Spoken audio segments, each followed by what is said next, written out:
नमस्कार प्रिय मित्रों, एक बार पुनः हिंदी द बेस्ट चैनल की ओर से आपका स्वागत एवं अभिनंदन। आप निकल पड़े हैं असिस्टेंट प्रोफेसर बनने की राह पर और मैं चल पड़ा हूं आपके रास्ते के कांटों को साफ कर आपको आसानी से मंजिल तक पहुंचाने के लिए। तो इसलिए मित्रों, डोंट क्विट, डू इट। आज प्रैक्टिस सेट 16 आपके सामने है और देखिए आज आप कितना क्वेश्चन सही करते हैं। तो पहला प्रश्न, 18 दिसंबर 2020 को एशियाई विकास बैंक एडीबी ने भारत सरकार के साथ त्रिपुरा में आधारभूत परियोजनाओं के विकास हेतु कितनी राशि के प्रोजेक्ट फाइनेंस समझौते पर हस्ताक्षर किए? पहला ऑप्शन $35 लाख, दूसरा $42 लाख, ऑप्शन सी $58 लाख और डी $65 लाख।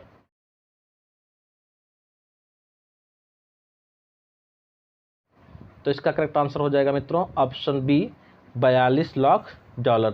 मित्रों, प्रैक्टिस सेट में इस प्रश्न का दोहराव हुआ है, अति महत्वपूर्ण प्रश्न है, याद रखिएगा इसको।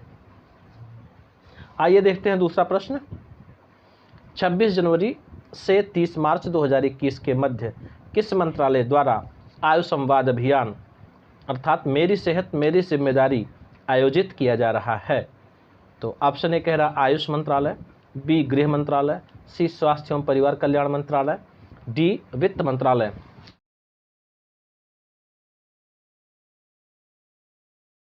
तो इसका करेक्ट आंसर हो जाएगा मित्रों ऑप्शन ए आयुष मंत्रालय। और यह भी जान लें कि कोविड-19 महामारी पर जागरूकता फैलाने का सबसे बड़ा जन जागरण अभियान है यह। तीसरा प्रश्न, विश्व का सबसे बड़ा क्रिकेट स्टेडियम कहाँ स्थापित किया गया है? तो option A Melbourne Australia, B Motera Bharat, C Adelaide Oval, D Lord's London.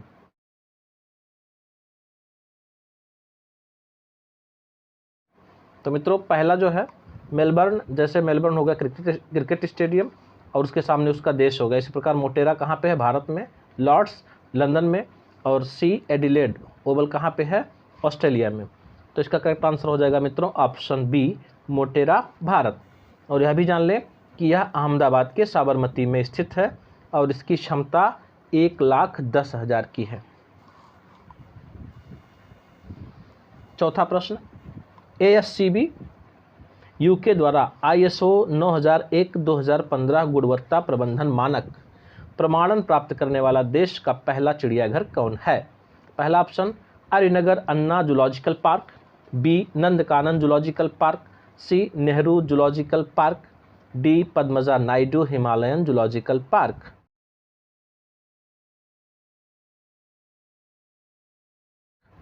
तो इसका करेक्ट आंसर हो जाएगा मित्रों option C Nehru Zoological Park. और मित्रों, यह स्थित है तेलंगाना में। आइए देखते हैं, सूचना प्रौद्योगिकी से प्रश्न आया हुआ है। विंडो 10 कब लॉन्च किया गया? Question number 5। ऑप्शन ए 2015 में, बी 2008 में, सी 2013 में, डी 2018 में।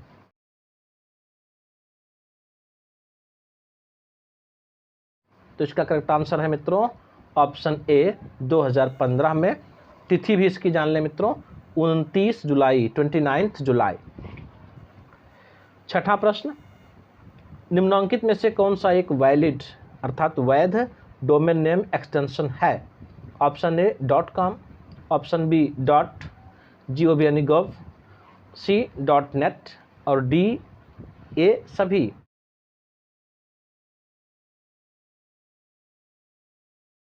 तो इसका करेक्ट आंसर हो जाएगा मित्रों ऑप्शन डी ए सभी। लास्ट में मित्रों जो 3 डिजिट होता है, .com मतलब कॉमर्स हो गया, इसी प्रकार से GOV मतलब सरकारी वेबसाइट हो गई। तो इसका ऑप्शन मित्रों सही है ऑप्शन डी। सातवां प्रश्न, सूचना प्रौद्योगिकी की शब्दावली जिसे उपयोगकर्ता के ईमेल का पता ज्ञात करने के लिए प्रयुक्त करते हैं वह है? Option A login, B password, C finger, D Archie.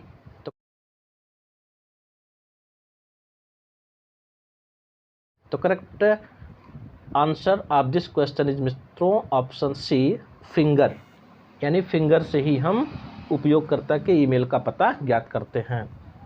आठवां प्रश्न, यूनिक्स एक dot dot dot operating system है? Option A Windows, B Mac, C expensive, D Microsoft और ऑप्शन ई है मित्रों ओपन सोर्स।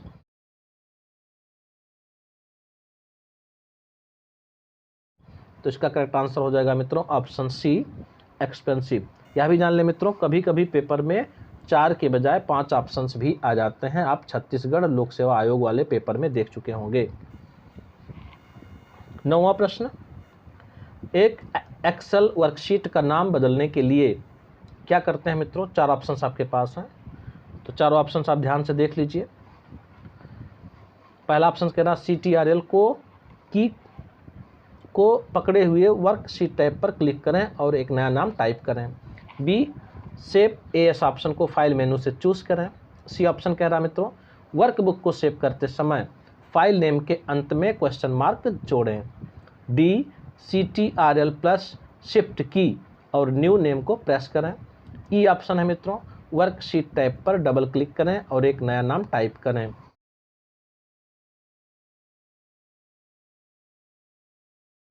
तो करेक्ट आंसर हो जाएगा मित्रों इसका ऑप्शन ई, वर्कशीट टैब पर डबल क्लिक करें और एक नया नाम टाइप करें। 10वां प्रश्न, भारतीय राष्ट्रपति के विषय में निम्नांकित कथनों पर विचार कीजिए। तो ऑप्शन ए है, कथन है मित्रों 3, देखिए पहले उसको। पहला कथन, उसे भारत का जन्मा नागरिक होना चाहिए। 2, उसे 35 वर्ष की उम्र पूरी कर लेनी चाहिए। 3, उसे संसद का सदस्य निर्वाचित होने की योग्यता रखनी चाहिए। तो पहला ऑप्शन कह रहा मित्रों कि ऑप्शन 1 यानी कथन 1 सही है। ऑप्शन बी कह रहा है कथन 2 सही है। ऑप्शन सी कह रहा है कथन 1 और 2 सही हैं और ऑप्शन डी कह रहा है कथन 1 और 3 सही हैं।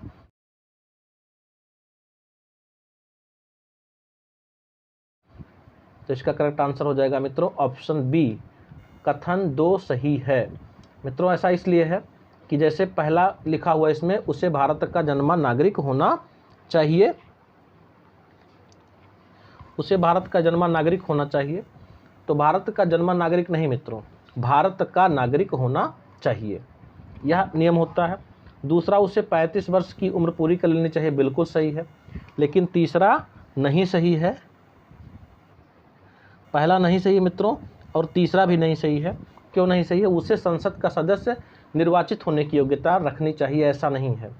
संसद में दोनों सदन होते हैं, लोकसभा और राज्यसभा, उसे मात्र लोकसभा का सदस्य निर्वाचित होने की योग्यता उसमें होनी चाहिए। इसलिए आपका करेक्ट ऑप्शन सिर्फ इसमें, करेक्ट कथन इसमें सिर्फ दो दिया गया है, इसलिए ऑप्शन बी सही है। तो बढ़ते हैं प्रश्न 11 की ओर। भारत के संविधान के निम्नलिखित अनुच्छेदों में से किसके अनुसार प्रत्येक राज्य की कार्यपालिका शक्ति का इस प्रकार प्रयोग किया जाएगा जिससे संघ की कार्यपालिका शक्ति के प्रयोग में कोई अड़चन न हो और उस पर कोई प्रतिकूल प्रभाव न पड़े? तो इसका मित्रों प्रश्न को ठीक से पहले समझ लें आप। प्रश्न ये कह रहा है कि चूंकि राज्य की भी कार्यपालिका होती है और संघ की भी कार्यपालिका होती है, तो दोनों में किसी प्रकार का टकराव ना हो, तो इसके लिए जो है किस अनुच्छेद में प्राविधान किया गया है? तो ऑप्शन ए कह रहा अनुच्छेद 257, ऑप्शन बी अनुच्छेद 258, ऑप्शन सी अनुच्छेद 355 और ऑप्शन डी अनुच्छेद 356।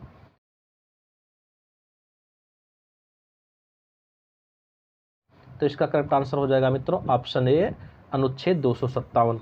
ऐसा प्राविधान अनुच्छेद 257 में किया गया है जहां राज्य की कार्यपालिका और संघ की कार्यपालिका दोनों में कोई टकराव न होने पाए।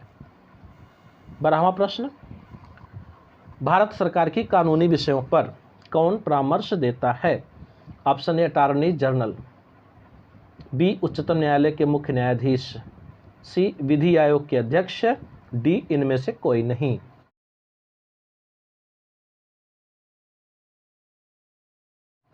तो इसका करेक्ट आंसर हो जाएगा मित्रों ऑप्शन ए अटॉर्नी जनरल।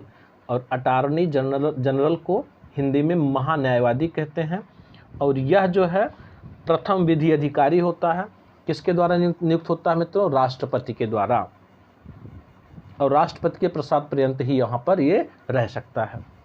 13वां प्रश्न, भारतीय वन्यजीव संस्थान स्थित है? ऑप्शन ए नई दिल्ली, बी शिमला, सी देहरादून और डी भोपाल।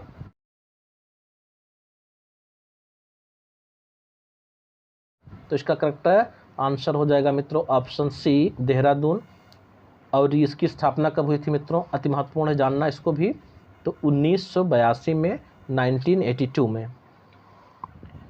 14वां प्रश्न, भारत में वन्यजीव संरक्षण अधिनियम किस वर्ष में लागू किया गया था? ऑप्शन ए 1962 में, बी 1970 में, सी 1972 ईस्वी में और डी ऑप्शन है 1982 में।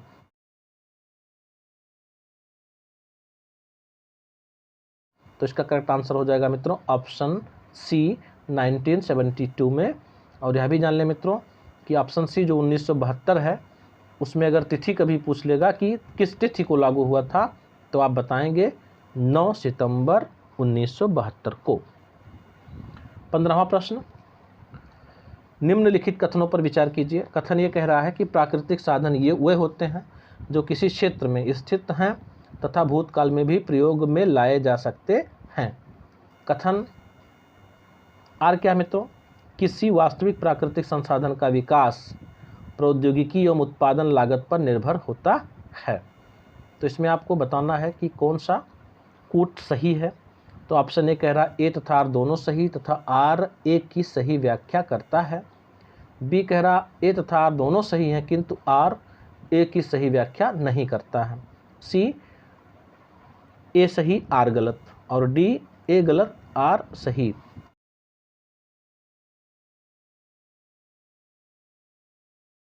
तो इसका करेक्ट आंसर हो जाएगा मित्रों ऑप्शन डी ए गलत है और आर सही है। 16वां प्रश्न, शेवराय पहाड़ियां कहाँ अवस्थित हैं? Option A Andhra Pradesh, B Karnataka, C Kerala और डी तमिलनाडु।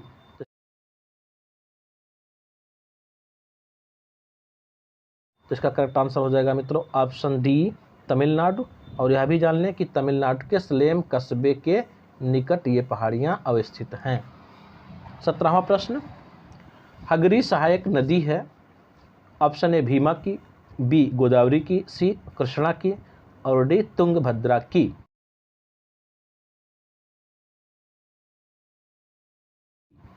तो करेक्ट आंसर हो जाएगा मित्रों इसका ऑप्शन डी तुंगभद्रा की। आपको मित्रों कमेंट बॉक्स में बताना है कि तुंगभद्रा नदी कहाँ से निकलती है। 18वां प्रश्न, शिक्षण प्रभावकारिता को प्रभावित करने वाला एक सर्वाधिक शक्तिशाली कारक किससे संबंधित है? ऑप्शन ए देश की सामाजिक व्यवस्था से, बी समाज की आर्थिक स्थिति से, सी विद्यमान राजनीतिक व्यवस्था से, डी शैक्षणिक व्यवस्था से।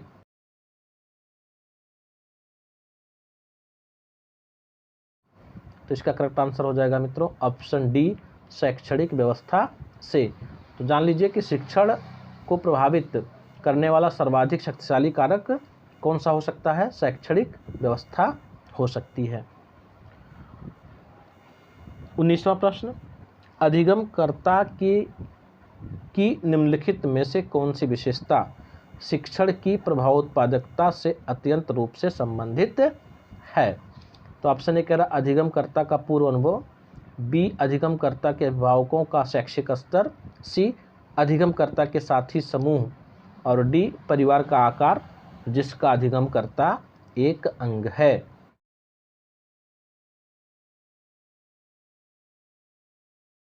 तो इसका करेक्ट आंसर हो जाएगा मित्रों ऑप्शन ए अधिगमकर्ता का पूर्व अनुभव। बार बार क्वेश्चन का दोहरा हो रहा है मित्रों, महत्वपूर्ण क्वेश्चन है ये।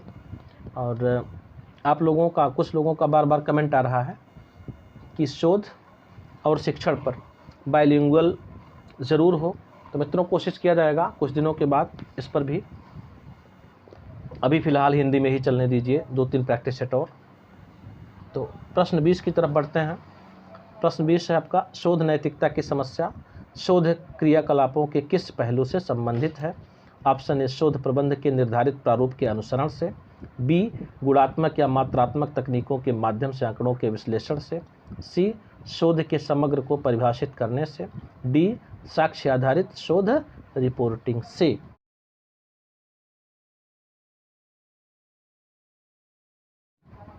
तो इसका करेक्ट आंसर हो जाएगा मित्रों ऑप्शन डी, साक्ष्य आधारित शोध रिपोर्टिंग से। 21वां प्रश्न, शिक्षण के दौरान विद्यार्थियों को अधिकतम सहभागिता किसके द्वारा संभव है? तो ऑप्शन ए कह रहा है व्याख्यान पद्धति, बी निदर्शन पद्धति, सी आज्ञात्मक पद्धति और डी पाठ्य पुस्तक।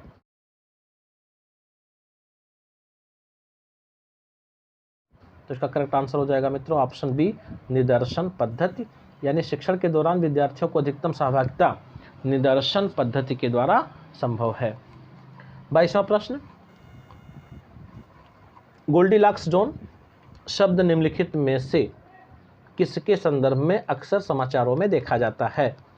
ऑप्शन ए कह रहा भूपृष्ठ के ऊपर वास योग्य मंडल की सीमाएं, बी पृथ्वी के अंदर का वह क्षेत्र जिसमें शैल गैस उपलब्ध हैं, सी बाह्य अंतरिक्ष में पृथ्वी जैसे ग्रहों की खोज और डी मूल्यवान धातुओं से युक्त उल्का पिंडों की खोज। तो इसका करेक्ट आंसर हो जाएगा मित्रों ऑप्शन सी बाह्य अंतरिक्ष में पृथ्वी जैसे ग्रहों की खोज। बाह्य अंतरिक्ष में जो पृथ्वी जैसे ग्रहों की खोज की जा रही है मित्रों, तो उसी के लिए जो है शब्द कॉमन हो गया है गोल्डीलॉक्स जोन। और देखना यह है कि कहीं पृथ्वी जैसा और कोई ग्रह या नक्षत्र है जहाँ पे मानव बसती है या मानव बस सकता है। तो 23वां प्रश्न, सूर्य का प्रभामंडल जिसे हैलो कहते हैं प्रकाश के अपवर्तन से उत्पन्न होता है।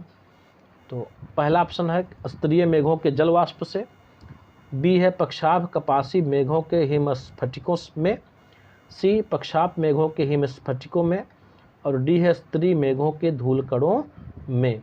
थोड़ा मित्रों गहन क्वेश्चन आ गया है, इस पर विशेष ध्यान देंगे तभी ये समझ में आएगा।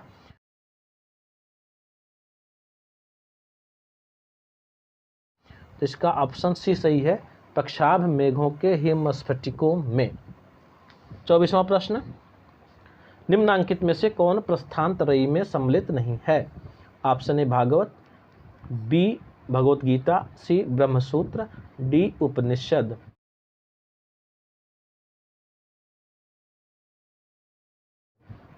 तो इसका करेक्ट आंसर हो जाएगा मित्रों ऑप्शन ए भागवत, यानी प्रस्थानत्रयी में शामिल होते हैं। प्रस्थानत्रयी में भगवत गीता शामिल होता है, उपनिषद भी होते हैं और ब्रह्मसूत्र भी होता है। 25वां प्रश्न, महाराष्ट्र में विधवा पुनर्विवाह हेतु अभियान का नेतृत्व किया।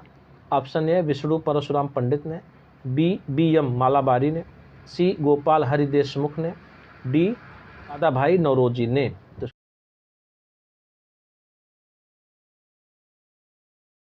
तो इसका करेक्ट आंसर हो जाएगा मित्रों ऑप्शन ए विष्णु परशुराम पंडित ने। और यह भी थोड़ा सा जान लीजिए मित्रों कि इन्होंने 1850 में विडो रीमैरिज एसोसिएशन की स्थापना की थी। यह भी क्वेश्चन बन सकता है कि विडो रीमैरिज एसोसिएशन यानी विधवा पुनर्विवाह संगठन की स्थापना किसने की थी? तो आंसर आपका हो जाएगा विष्णु परशुराम पंडित ने। अगर यह पूछ ले कब की थी तो आप बताएंगे 1850 में। 26वां प्रश्न, भारत की प्राचीन कला परंपराओं को पुनर्जीवित करने के लिए एक Indian society of oriental art की स्थापना की थी। ऑप्शन ए कह रहा अवनींद्रनाथ टैगोर ने, बी नंदलाल बोस ने, सी असित कुमार हल्दर ने और डी अमृता शेरगिल ने।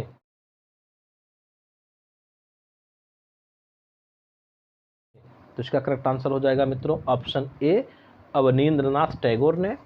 और इसमें एक पॉइंट यह भी जान लें कि इसकी स्थापना हुई थी 1907 में और अवनींद्रनाथ टैगोर अपने भाई गगनेंद्र नाथ टैगोर के साथ में मिलकर इस सोसाइटी की स्थापना की थी।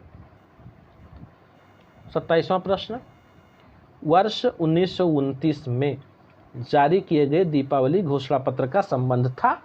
ऑप्शन ए सांप्रदायिक समस्या से, बी डोमिनियन स्टेट से, सी श्रमिक नेताओं से, डी अस्पृश्यता से।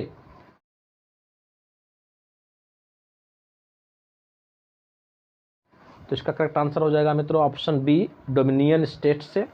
और यह घोषणा पत्र जारी हुआ था मित्रों 31 अक्टूबर को, यानी 31 अक्टूबर को। और किसके द्वारा? लॉर्ड इरविन द्वारा। आइए बढ़ते हैं 28वें प्रश्न की ओर। भारत में चांदी की उपलब्धता के प्राचीनतम साक्ष्य मिलते हैं। ऑप्शन ए हड़प्पा संस्कृति में, बी पश्चिमी भारत के ताम्रपाषाण संस्कृति में, सी वैदिक संहिताओं में, और डी चांदी के आहत सिक्कों में।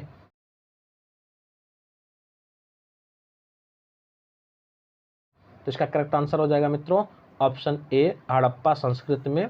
इसमें थोड़ा सा भी आप ध्यान रखेंगे, उनको शायद ये चांदी जो है मिलती थी जावर और अजमेर की खानों से। आइए बढ़ते हैं सेकंड लास्ट प्रश्न की ओर।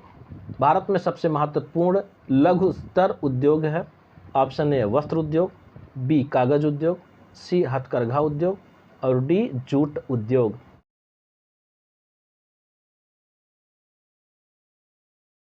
तो इसका करेक्ट आंसर हो जाएगा मित्रों ऑप्शन सी हथकरघा उद्योग। अंतिम प्रश्न से पहले मित्रों एक निवेदन, आप चैनल को सब्सक्राइब करें, वीडियो को लाइक करें और मित्रों में शेयर अवश्य ही करें। तो 30वां प्रश्न है मित्रों, राष्ट्रीय ग्रामीण रोजगार गारंटी कार्यक्रम अन्य रोजगार कार्यक्रमों से अलग है क्योंकि? ऑप्शन ए यह शहरी क्षेत्रों में भी लागू होता है, बी एक वित्तीय वर्ष में 200 दिन के रोजगार की गारंटी है, सी ऑप्शन रोजगार के आवेदन से 1 महीने में रोजगार देना होता है, डी यह रोजगार की एक योजना न होकर कानूनी व्यवस्था है।